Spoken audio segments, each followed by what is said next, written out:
We are live with the market open, and Tilray Brands, ticker TLRY, is immediately under pressure. After closing the previous session at 1.13, the stock has gapped down significantly at the opening bell, trading around 1.06, representing a painful drop of over 6%. For anyone holding this stock, this morning's gap down isn't just random volatility, it's a direct response to overnight developments and a potential repricing of risk that many investors were not prepared for. While most of the conversation around Tilray focuses on eventual U.S. legalization or German market expansion, the immediate reality hitting the tape today is one of financial gravity and persistent operational headwinds. The expectation, the narrative that has kept so many retail investors holding on, is that Tilray is the safe way to play the global cannabis sector. They see a diversified company, Canadian cannabis, German medical, U.S. craft beer, and assume it's just a matter of time before one of these segments takes off, pulling the stock out of its multi-year slump. The expectation is that patience will be rewarded when the regulatory environment finally shifts. But that expectation is colliding with a very harsh reality. The reality is that diversification, in Tilray's case, hasn't created a fortress. It's created a complex, cash-burning operation that is struggling to find profitability in any of its core markets. The craft beer acquisition was meant to build a U.S. distribution network for eventual THC products, but right now it's just a low-margin, highly competitive business stapled onto a struggling cannabis operation. The German pillar is promising, but the recent legalization moves there are favoring non-commercial clubs, not large-scale medical producers like Tilray, at least in the short term.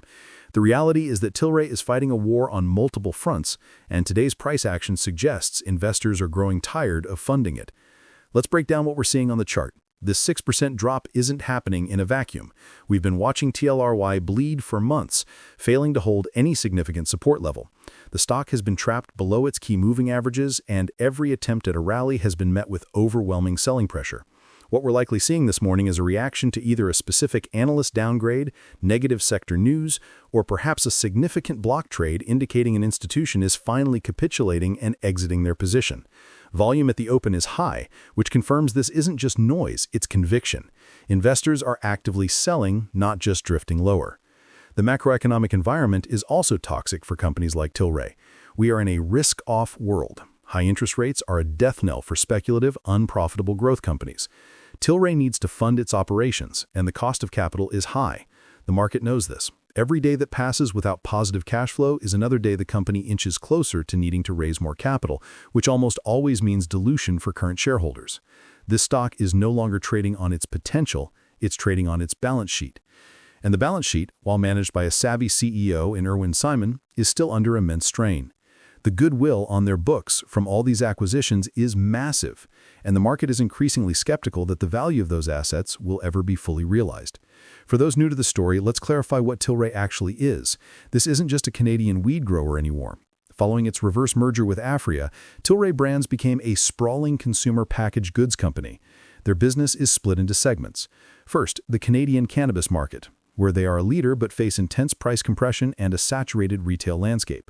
Second, international cannabis, primarily focused on medical distribution in Germany, Australia, and other parts of Europe.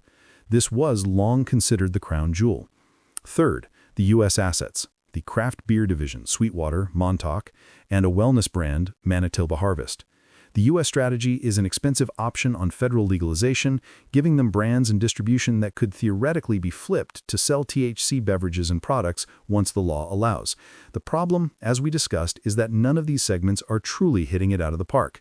Canada is a low-margin grind, Germany is slow-moving, and the U.S. beer business is facing its own set of inflationary and consumer demand challenges. Now we have to talk about something critical to the Tilray story: the short interest. This stock has been a battleground for years, and the short sellers are at this moment clearly winning. What did the short data tell us? Tilray consistently has a high short interest as a percentage of its float. This means a significant number of institutions and traders are actively betting that the price will go down. They are not just skeptical, they are actively putting capital to work on the thesis that the company is overvalued, its business model is flawed, or its debt load is unmanageable. We're not just talking about a few small hedge funds. While specific names are hard to pin down without looking at 13F filings, which are delayed, the cost to borrow this stock has been elevated at various points. When the borrow rate spikes, it means demand to short the stock is high. It costs more to rent the shares to sell them short. This is a red flag for bulls. Investors need to know how to track this. You can look up short interest data on most major financial platforms, often updated twice a month. Look for short interest percent afloat and days to cover. Days to cover tells you how many days of average trading volume it would take for all the shorts to buy back their shares. A high number can sometimes signal a squeeze potential, but in Tilray's case, the volume is so high that the days to cover ratio often looks low, meaning shorts can get in and out relatively easily. What's the short thesis? It's simple. The company is unprofitable. It carries a significant debt load, and the promise of U.S. federal legalization, the main catalyst, seems perpetually just over the horizon, never arriving. The shorts are betting that the company will be forced to dilute shareholders to service its debt or fund its operations long before any legalization-related windfall appears. This isn't about manipulation, in the way many retail investors frame it. It's a fundamental disagreement. The bulls see a $10 stock trapped in a $1 body. The shorts see a company struggling to justify even its $1 price tag. Here's a question for you all. Comment below. What's your take on the high short interest in Tilray? Do you see it as a sign of smart money caution, or is it an overplayed bet that's ignoring the long-term potential? This brings us to the retail investor. If you look at forums on Reddit or discussions on X, you'll find a community that is battle-worn. Many are long-term bag holders who bought in during the 2018 or 2021 rallies, watching their investment dwindle. The sentiment is split. You have the diamond hands crowd who truly believe in Irwin Simon's vision and are convinced that holding is the only play. They point to the M&A activity as proof of a long-term strategy. Then you have a growing chorus of frustration. People are tired. They're tired of the dilution, tired of the declining stock price, and tired of hearing about legalization soon. The conversation has shifted from when moon to can we just get back to $5? This disconnect between the CEO's optimistic conference calls and the stock's dismal performance is at the heart of the retail frustration. They see the company making acquisitions, but they don't see it reflected in the share price. This is a classic expectation versus reality gap, and it's breeding a lot of cynicism. So what happens next? Where does Tilray go from this 1.06 level? The bear case is simple. The stock continues to bleed. The high interest rate environment persists, the German market continues to develop slowly, and the Canadian market remains a low-margin quagmire. In this scenario, Tilray may have to conduct another offering, diluting shareholders further and sending the stock below the $1 mark, which brings up the dreaded delisting risk. The bull case relies on a catalyst. The number one catalyst everyone is watching is the potential rescheduling of cannabis in the United States from Schedule 1 to Schedule 3. This would be a monumental shift. It wouldn't mean full recreational sales overnight, but it would ease banking restrictions, like 280E tax burdens, and open the door for more serious institutional investment and research. If that happens, Tilray's U.S. assets suddenly look a lot more valuable. A secondary catalyst is profitability.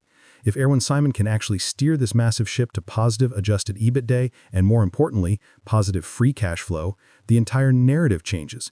If Tilray can prove it's a self-sustaining business without legalization, then the shorts would be in serious trouble. But so far that has been a promise, not a consistent reality. So here's the second question I have for the community. Comment below. Do you think the U.S. government will actually reschedule cannabis before the end of next year, or is this just another political promise? Ultimately, the story of Tilray, especially on a day like today where it's dropping over 6% at the open, is a stark reminder of the gap between a grand vision and the brutal mechanics of the stock market. The expectation, pushed by the company and held by its loyal investors, is that of a future global CPG giant, dominating a legalized world. The reality, reflected in this morning's price action, is that of a deeply unprofitable, debt-laden company operating in fragmented, highly regulated, and competitive markets. The stock isn't trading on the 2030 dream, it's trading on the 2025 balance sheet. And right now, the balance sheet is telling a story of struggle. The path forward for Tilray is not guaranteed. It requires flawless execution, a friendly macro environment, and, most critically, regulatory catalysts that are entirely outside of its control. Today's drop shows that the market's patience for that dream is wearing very, very thin.